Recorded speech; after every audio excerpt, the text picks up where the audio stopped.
俄罗斯首次松口接受乌克兰入欧。泰检边境冲突升级，泰军 F-16升空，前线焦灼不下，乌军反击直捣俄本土。英德同步表态，欧洲不再退让。大家好，欢迎收看新冷战情势，请大家先为我们的节目点赞留言，谢谢大家。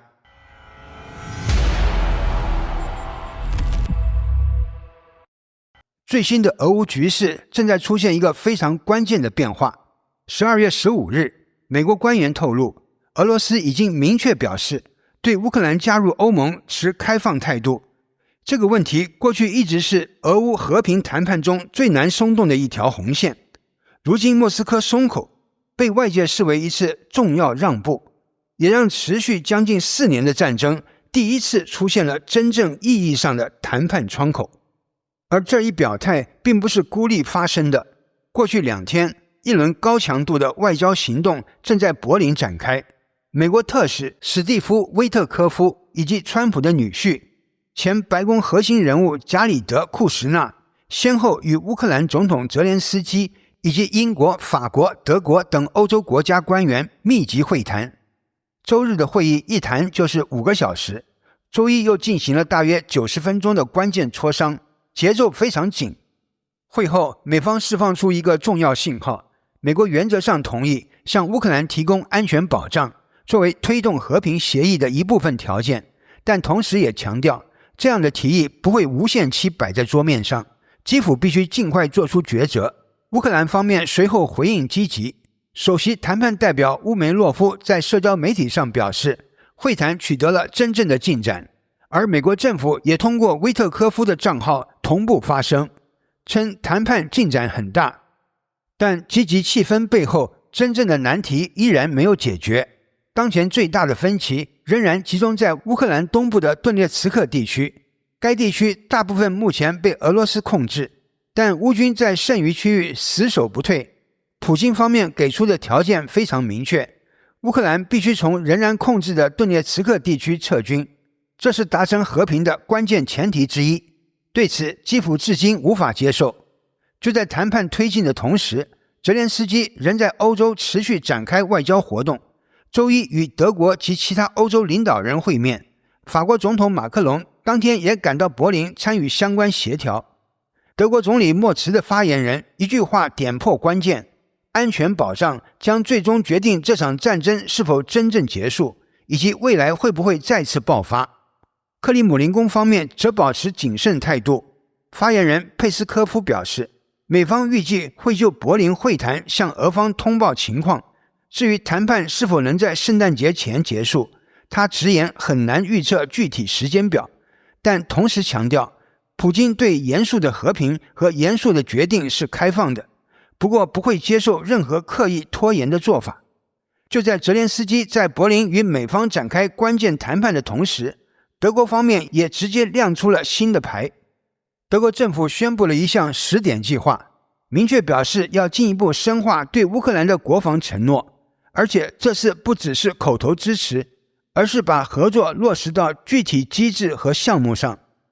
根据德国政府发布的声明，德乌双方将探讨共同采购乌克兰制造的国防装备，相关装备不仅用于乌克兰自身防御，也将服务于北约空域的安全。重点之一就是拦截无人机威胁，这被外界解读为德国正在更深层次地把乌克兰的防务能力嵌入欧洲和北约的整体防空体系。在制度层面，两国国防部今后将定期举行高层磋商，而且乌克兰还将在柏林设立一个专门的国防产业联络办公室，名称是乌克兰自由之家，目的是强化双方在军工和国防产业链上的长期合作。同时，德方也强调，合作将伴随更严格的监管机制，双方将采取全面措施，防范贪腐问题，确保资金和装备去向透明可控。不仅是德国，欧盟层面也在同步加压。周一，欧盟各国外长在布鲁塞尔召开会议，一致同意对俄罗斯用于运输石油的所谓影子舰队实施新一轮制裁，继续收紧对俄能源出口的封锁。另据路透社报道，就在启程前往柏林，准备与美国特使会谈前夕，乌克兰总统泽连斯基公开表态，乌克兰已经准备放弃加入北约的雄心，以换取来自西方国家的安全保障。这一表态意味着基辅在核心安全政策上做出了重大让步，因为加入北约长期被视为乌克兰抵御俄罗斯的终极安全屏障，甚至被写入宪法。而现在泽连斯基亲口承认，这条路在现实中已经走不通了。泽连斯基随后解释说，用美国、欧洲以及其他伙伴提供的安全保障来替代北约成员国身份，是乌克兰方面已经做出的妥协。他在与记者的交流中直言，从一开始，乌克兰真正希望的就是加入北约，因为那才是最可靠的安全保障。但美国和部分欧洲国家并不支持乌克兰朝这个方向前进，因此当前讨论的方案是由美国提供类似北约第5条的安全承诺，同时累加欧洲、加拿大、日本等国家的安全支持，用这种方式来防止俄罗斯再次发动侵略。但他也强调，这些安全保障必须具有法律约束力，而不是停留在政治表态层面。从莫斯科的角度来看，这一变化正好触及普京长期提出的核心要求。俄罗斯多次要求乌克兰正式放弃加入北约的目标，保持中立地位，并且不允许北约部队驻扎在乌克兰境内，同时还要求乌军从仍然控制的部分顿巴斯地区撤军。俄方消息人士此前也透露，普京希望主要西方国家做出书面承诺，不再推动北约继续东扩，实际上就是要永久性排除乌克兰以及其他前苏联国家加入北约的可能。不过泽连斯基也反复强调，放弃北约并不等于向俄罗斯让步一切，乌克兰仍然拒绝割让领土，并坚持追求一种有尊严的和平，要求俄罗斯明确保证不再发动新的攻击。此外，泽连斯基还透露，乌克兰、美国和欧洲国家正在研究一项包含20个要点的方案，目标是实现停火，但基辅目前并未与俄罗斯进行直接谈判。在他看来，沿着当前前线停火是一个相对公平也更现实的选择。而就在谈判桌持续升温的同时，战场依旧没有停火。乌克兰空军通报称，俄罗斯在周日夜间至周一向乌克兰发射了153架无人机，其中133架被成功拦截。俄罗斯国防部则回应称，其防空系统在夜间击落了130架乌克兰无人机，其中18架是在莫斯科上空被拦截，导致当地2座机场一度暂停航班起降。综合来看，当前的局势非常清晰，谈判已经真正启动，窗口正在打开，但真正的妥协点仍然遥远，战争正在一边谈一边打。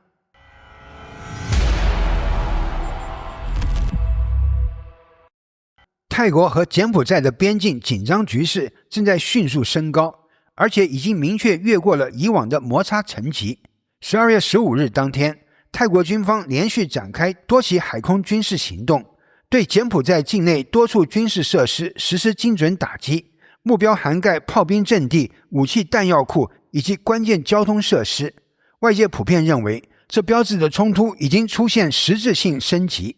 当天清晨，泰国海军率先出手。泰国海军发言人帕拉赫拉塔纳猜亚潘少将表示，泰国海军已对柬埔寨歌功岛上的炮兵阵地发动打击。军方解释称，这些炮兵阵地被评估为对歌功岛附近的泰国军队和当地平民构成直接威胁，因此采取的是有限度、具有针对性的军事行动，而并非全面进攻。不过行动展开后，泰军随即遭到对方反击。泰国海军随后强调，这反而进一步证实相关威胁并非假设，而是真实存在。几乎在同一时间，空中战线同步打开。中午12点左右，泰国皇家空军出动 F-16 战机，对柬埔寨班迭棉吉省普雷内普雷县境内的一处武器弹药库实施空袭。值得注意的是，该目标位于柬埔寨内陆深处，这意味着泰军的打击范围已经明确突破边境线限制。网络流传的画面显示，一架 F-16 在完成首个目标打击后并未返航，而是随即转向对第2处军事目标投弹。显示行动具有连续性和明确规划。与此同时，还有照片在社交平台流传，显示泰国军队已经重新控制具有象征意义的达贵寺，并在现场升起泰国国旗。这一画面迅速引发关注，被视为战局变化的象征性节点。泰国空军随后证实， F-16 战机还对柬埔寨境内一座距离泰国边境约65公里的桥梁发动攻击。外界分析认为，此举很可能是为了切断检方的军事补给线或部队机动通道，从而削弱其持续作战能力。根据当地资讯，当天上午10点08分到10点11分之间，泰国军方还2度发动空袭。F-16 战机在暹粒省斯雷斯南区和重卡区投掷炸弹，打击点深入柬埔寨境内约70公里。当时正值学校上课时间，附近多所学校的学生正在爆炸声中惊慌失措，纷纷逃离教室紧急避难，现场一度混乱。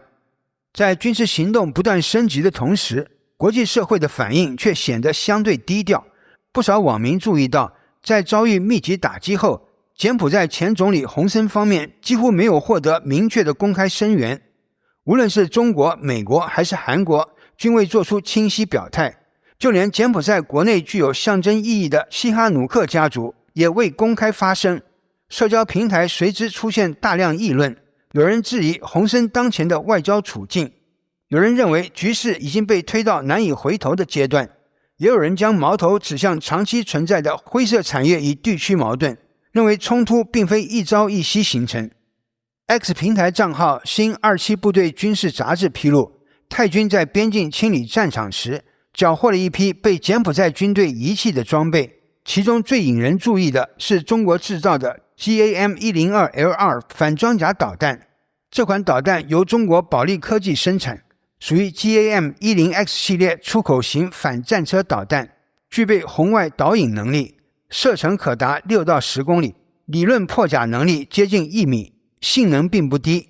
与此同时，另一个 X 账号 Reader Austro放在画面更让人傻眼，画面中柬埔寨士兵竟然用重机枪直接朝空中的泰国 F-16 战机扫射。说白了，这几乎就是象征性的反击，战术意义不大，但也从侧面反映出柬军当时的混乱状态。紧接着 X 账号以色列战争又爆出一条更敏感的信息，泰国空军已经空袭了柬埔寨境内一处诈骗园区，而这座园区此前曾被曝光有中国特派官员到访，甚至对外推广。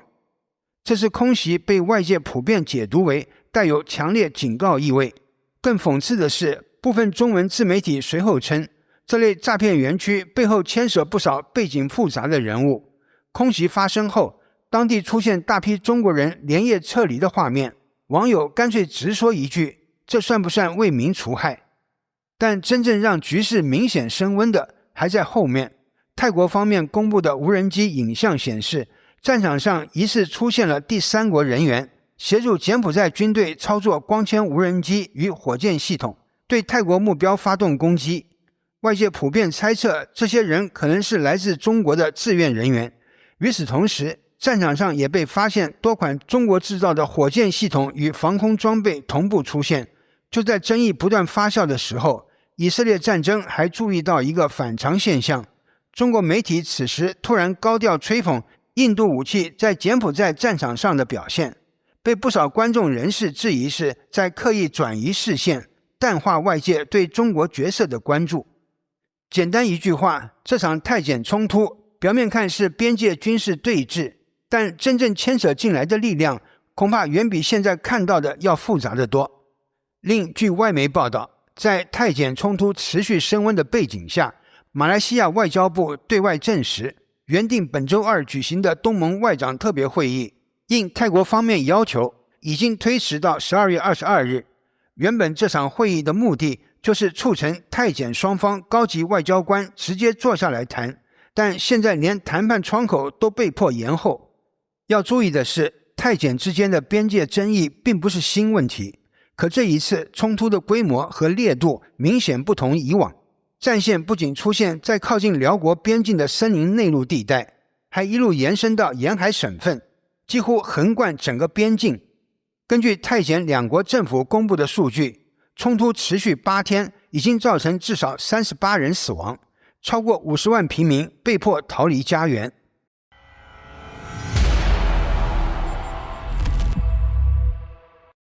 今天是2025年12月16日，俄乌战争第1392天。前线在拉锯，真正的重击来自后方。先看正面战场，在苏梅方向，俄军还在继续动作，但基本没有实质性突破，打了个寂寞。波克罗夫斯克方向战况依然焦灼，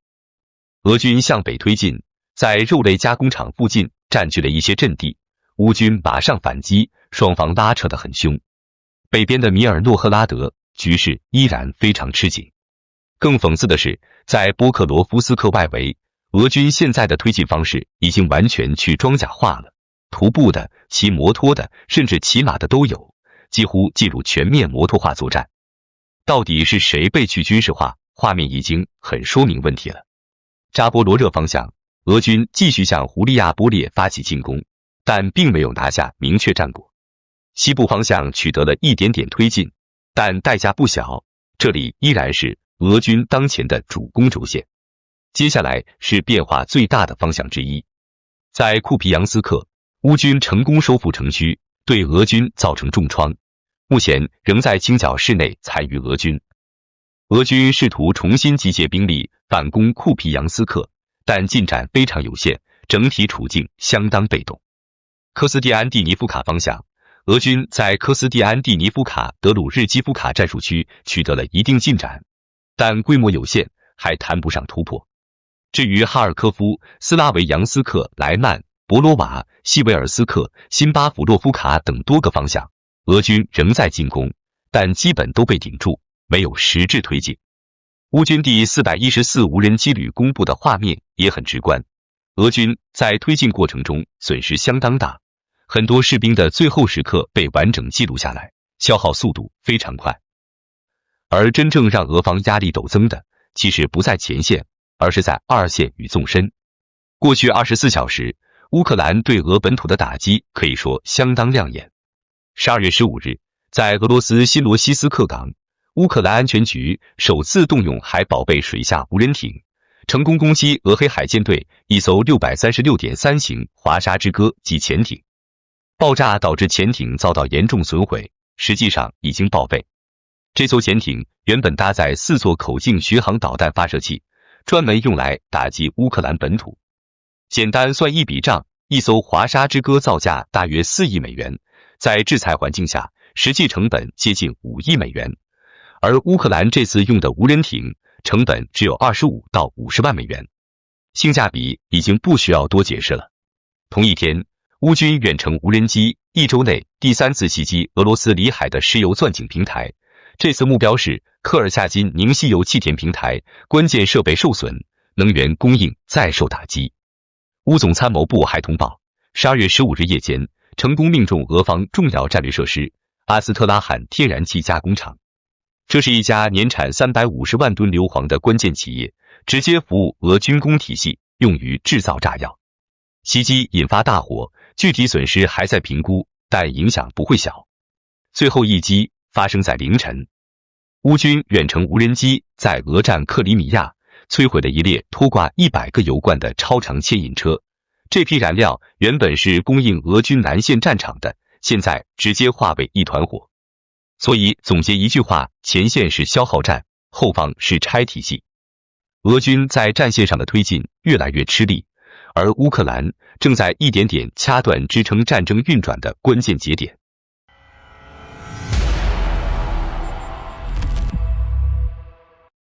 在俄乌战争的问题上，英国和德国这2个欧洲大国几乎在同一时间亮出了相当强硬的态度。先看英国，最新消息显示，英国空军司令已经公开放话，必须做好和俄罗斯开战的准备。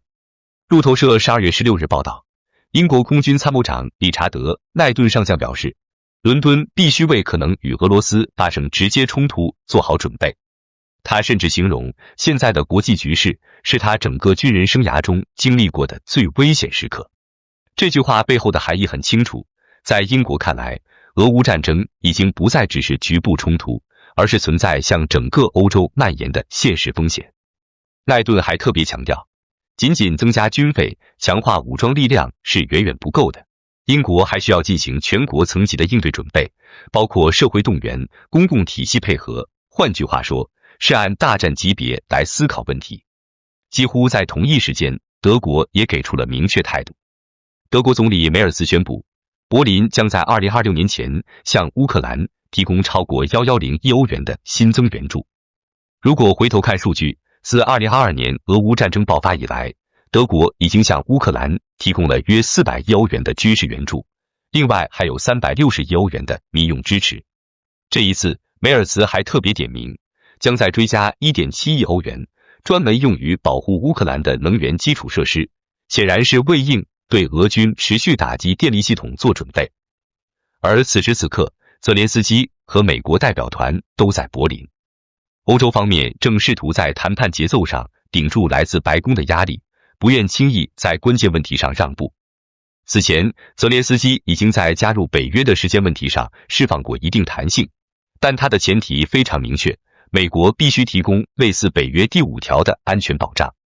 同时，泽连斯基也把底线说得很清楚，乌克兰永远不会承认顿巴斯在法律上或事实上属于俄罗斯。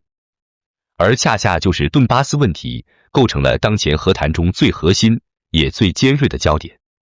俄罗斯显然希望通过与美国的谈判达到这一地区的政治成果，尽管现实是俄军打了3年依然莫能完全控制这里。最后还有一个绕不开的问题，就是俄罗斯被冻结资产的使用。这不仅关系到乌克兰战后的重建和赔偿，更被欧洲视为遏制莫斯科未来行动的重要杠杆。总之，欧洲正在为最坏的情况做准备，而这场战争显然已经走到了一个比战场本身更危险的阶段。